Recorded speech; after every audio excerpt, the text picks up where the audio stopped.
अरुणां करुणातरङ्गिताक्षीं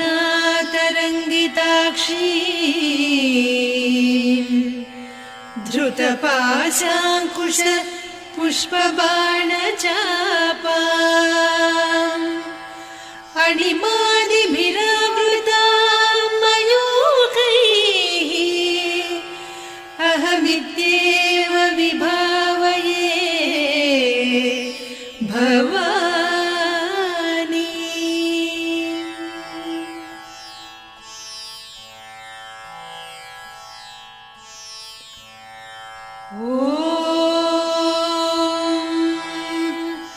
श्रीमाता श्रीमहाराज्ञी श्रीमत्सिंहासनेश्वरी चिदग्निकुण्डसम्भूता देवकार्यसमुद्यता उद्यद्भानुसहस्राभा चतुर्बाहुसमन्विता रागस्वरूपपासाढ्या क्रोधाकाराङ्कुशोज्ज्वला मनोरूपेक्षुकोदण्डा पञ्चतन्मात्रसायका निजारुणप्रभापूरमज्जद्ब्रह्माण्डमण्डला चम्पकाशोकपुन्नागसौगन्धिकलसत्कचा कुरुविन्दमणिश्रेणी कनत्कोटीरमण्डिता अष्टमी चन्द्रविभ्राजदलिकस्थलशो